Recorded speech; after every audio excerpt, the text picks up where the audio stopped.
Theatre റൗണ്ടിൽ അദ്വൈതം എന്ന ചിത്രത്തിലെ ഗാനവുമായാണ് വൈകി എത്തിയത്. നല്ല സുഖം ഉണ്ടായിരുന്നു കാണാനും കേൾക്കാനും. താരത്തിന്റെ അതിമനോഹരമായ പ്രകടനത്തിന് 98 മാർക്കാണ് ലഭിച്ചത്. തുടർന്ന് സൂര്യവംശം എന്ന ചിത്രത്തിലെ ഗാനവുമായാണ് സനിക എത്തിയത്.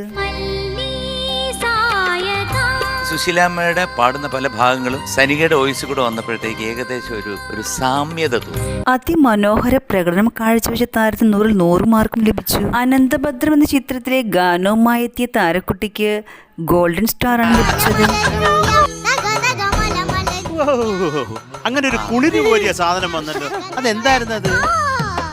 രാഗവേദിയിൽ അതിമനോഹര ഗാനവുമായി നിവേദിക്കുട്ടി എത്തുന്നു. കണ്ണോട് കണ്ണും നോക്കി ചിരിച്ചും കൊണ്ടേരിപ്പായി. സംഭവം ഉഗ്രായിരുന്നു. നല്ല കിടുക്കാച്ചി. നിവേദിക്കുട്ടിയുടെ അതിമനോഹരമായ പ്രകടനത്തിന് 99 മാർക്കാണ് ലഭിച്ചത്. MK അർജുൻ മാസ്റ്റർ റൗണ്ടിൽ ആലപിക്കാനെത്തിയ ആഗ്നസ് അതിമനോഹര പ്രകടനമാണ് കാഴ്ചവെച്ചത്.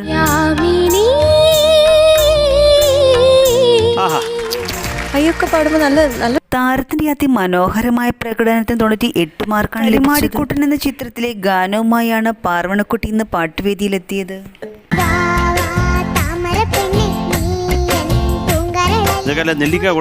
താരത്തിന്റെ അതിമനോഹരമായ പ്രകടനത്തിന് ഗോൾഡൻ സ്റ്റാർ ആണ് ലഭിച്ചത്. MK അർജുൻ മാസ്റ്റർ റൗണ്ടിൽ പാടാനെത്തിയ ശ്രീദർശന് 98 മാർക്കാണ് ലഭിച്ചത്. ഫസ്റ്റ് പല്ലവി എക്സലന്റ് ആയിരുന്നു. തിയേറ്റർ റൗണ്ടിൽ പാടാനെത്തിയ ആയുശ്രീക്ക് 97 മാർക്കാണ് ലഭിച്ചത്. വലിയ അപകടങ്ങൾ സംഭവിക്കുന്നു, അങ്ങനൊന്നും പറ്റിയില്ല, നന്നായിരുന്നു. രാഗവേദിയിൽ ഗോൾഡൻ സ്റ്റാറുമായി ദ്യുതിക്കുട്ടി.